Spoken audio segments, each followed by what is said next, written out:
Hello दोस्तों, कैसे हैं आप सब। स्वागत है आप सभी का कॉमिक वर्ल्ड चैनल पर। तो चलिए दोस्तों, शुरू करते हैं राज कॉमिक्स में कैदी नंबर 100 का दूसरा और अंतिम भाग। इस घटना के तीसरे ही दिन तीन तीन हथियारबंद सिपाही और एक एक इंस्पेक्टर प्रत्येक बोट में रहेंगे। बोटें चारों तरफ से टापू को घेरेंगी। सभी लोग मुझसे वायरलेस पर संबंध बनाए रखेंगे। मेरा आदेश मिलते ही टापू पर उतरना है। और फिर इंस्पेक्टर बलदेव का आदेश प्राप्त होते ही सभी बोटें टापू की ओर रवाना हो गई। सावधान, शिवलिंग पहाड़ी के बाद का समुद्री रास्ता बेहद खतरनाक है। हल्की सी भी चूक का मतलब है मौत। पुलिस काफिला टापू तक जा पहुंचा। इंस्पेक्टर बलदेव का आदेश प्रत्येक बोट पर गूंज उठा। टापू पर घेरा डाले हुए आगे बढ़ो। कोई भी संदिग्ध व्यक्ति दिखाई पड़े उसे गिरफ्तार करो या गोली मार दो। इंस्पेक्टर बलदेव का आदेश मिलते ही टापू पर मानो तूफान सा आ गया। जबकि टापू पर वह चट्टानों से घिरी गुफा, जिसे आसानी से देखा जा सकना मुनासिब न था, उसके भीतर। प्रोफेसर साहब, आपका क्या ख्याल है? वह इंस्पेक्टर का बच्चा दोबारा यहाँ आने का साहस करेगा? जरूर करेगा लूका, और इस बार शायद वो पूरी तैयारी के साथ आए। मुझे उसी का इंतजार है। लेकिन पिछली बार की तरह वो इस बार भी बच निकला तो? इन 2 दिनों में मैंने इस प्रोजेक्टर की रेंज 2 किलोमीटर तक बढ़ा लिया लूका। अब मैं किसी भी इंसान के अक्स को इस मशीन द्वारा 2 किलोमीटर तक ट्रांसमिट करके मनचाहा काम ले सकता हूँ।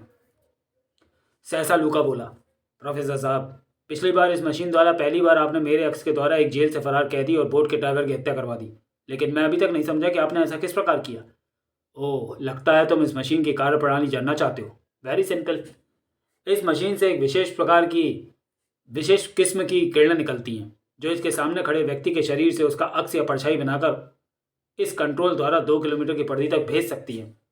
फिर इन किरणों की रेंज में खड़ा इंसान जैसी मुद्रा यहाँ बनाएगा, ठीक वैसे ही उसका अक्स बाहर बनेगा। जैसे कैदी की हत्या करने के लिए तुमने उसका गला दबाने की मुद्रा यहाँ बनाई थी, जबकि तुम्हारा अक्स वास्तव में ही कैदी का गला दबा रहा था। इसी पर टीवी स्क्रीन की ओर देखता प्रोफेसर चौंक पड़ा। लुका, टापू पर पुलिस फोर्स? आपका सोचना ठीक निकला।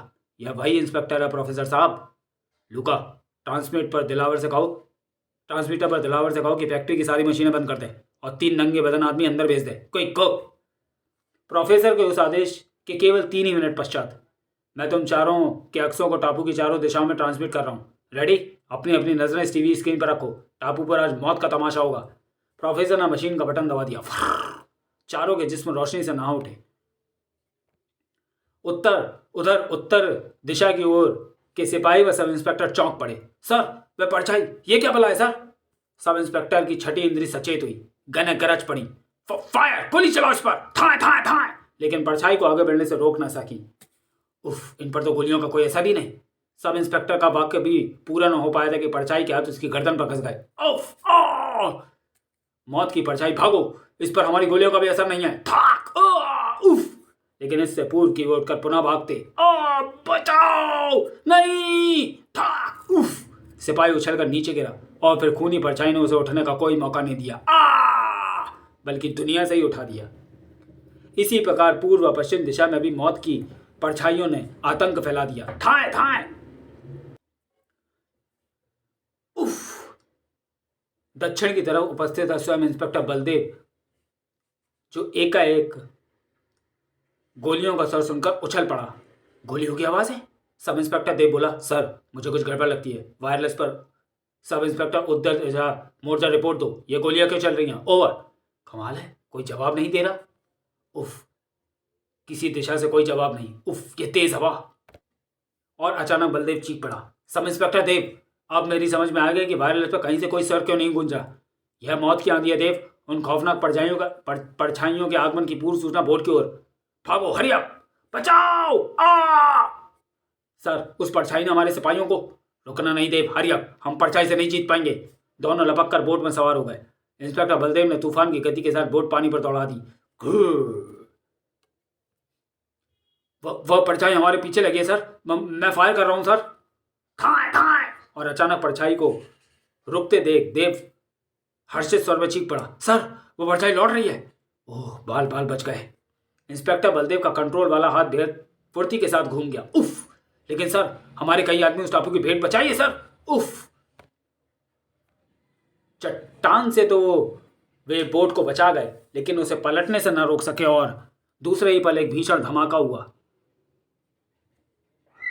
आप ठीक तो है ना सर? हाँ, किनारा अधिक दूर नहीं है, उधर बढ़ो। अधिक से अधिक 2 घंटे पश्चात वे कमिश्नर के ऑफिस में थे। सर, मुझे तो लगता है उस द्वीप पर कोई आत्मा भटक रही है। क्या बकवास कर रहे हो सब इंस्पेक्टर देव? आज की दुनिया में भी तुम भूत प्रेतों का अस्तित्व मानते हो? टापू का रहस्य बढ़ता ही जा रहा है। लगता है ये केस अब हमें गुप्तचर विभाग को सौंपना चाहिए। यह सुनते ही बलदेव भड़क उठा। नहीं नहीं सर, ये केस अभी आप किसी के भी हवाले नहीं करेंगे। मुझे आज रात तक का समय दीजिए। और सर, केवल 1 रात का समय। ठीक है इंस्पेक्टर बलदेव, आज रात का समय मैं तुम्हें देता हूँ। देव तुम्हारी मदद के लिए तुम्हारे साथ रहेगा। फिर उसी रात, मुझे उस टापू पर कोई बहुत बड़ा रहस्य नजर आ रहा है देव, और यहाँ से बोट तक हम केवल शिवलिंग पहाड़ी तक जाएंगे। उसके आगे हमें तैर कर जाना होगा। कूदो। मैं नहीं चाहता कि इस बार हम किसी तीसरे को टापू की ओर बढ़ते दिखाई दें। गोताखोरी पोशाकों के कारण टापू तक पहुंचने में उन्हें कोई दिक्कत नहीं हुई, और उस समय वे सरगर्मी से उस टापू पर खोजबीन में लगे थे जब एकाएक दोनों चौंक पड़े। अरे सर, वो देखिए, कोई लॉन्च भी इधर इसी ओर आ रही है, और लॉन्च की सभी बत्तियां बंद हैं। यह लॉन्च अवश्य टापू की ओर आ रही है। यह तो हमारी ओर ही आ रही है। लॉन्च से लाइट सिग्नल दिया जा रहा है। लॉन्च ठीक उनके नीचे पहुंचकर रुक गई। तभी एक सरसराहट का स्वर उभरा और, सर, ये तो कोई गुप्त द्वार है। यह लॉन्च भीतर जाएगी। हमारे भीतर जाने का इससे बढ़िया मौका नहीं मिलेगा देव। दोनों तुरंत पानी में कूदकर लॉन्च की ओर लपके। इसी समय लॉन्च भीतर जाने लगी। दोनों लॉन्च के साथ ही हो लिए। भीतर लूका और प्रोफेसर। आओ फेंटा, मैं तुम्हारा ही इंतजार कर रहा था। पुलिस का खतरा बढ़ गया है प्रोफेसर, इसलिए माल जल्दी ही लेकर जाना चाहता हूँ।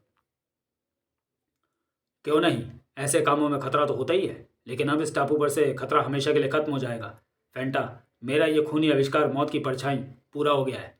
क्या सच प्रोफेसर? प्रोफेसर फेंटा को मौत की परछाई के विषय में बताने लगा। फिर यह रही उन अत्याधुनिक गनों की खेप जो एक बार में 100 से अधिक गोलियां उगलती हैं। वाह, यह रोशनी बम, यह 2 in 1 बम, टाइम बम और दस्ती बम दोनों रूप में इस्तेमाल होते हैं। यह भी मेरी नई इजाद है फेंटा।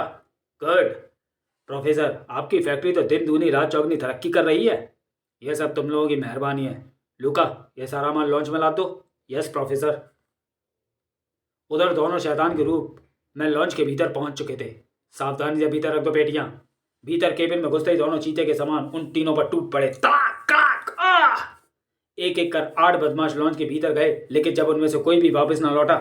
कमाल है, सब अंदर ही बैठ गए। मुझे देखना होगा। और जैसे ही फेंटा ने लॉन्च में कदम रखा, कोई कुछ भी ना समझ पाया था कि एक तरफ से गोलियां चली। उफ, खतरा! मुझे प्रोजेक्टर रूम में पहुंचना होगा। उसी क्षण कोई उस पर कूद पड़ा। कमीने, मौत के निर्माता, आज तू नहीं बचेगा इंस्पेक्टर बलदेव के हाथों। उफ, ठाक ठाक उफ। सब कुछ गड़बड़ हो गई। मुझे भाग निकलना चाहिए। ओ कमीने, आज तू नहीं भाग सकेगा।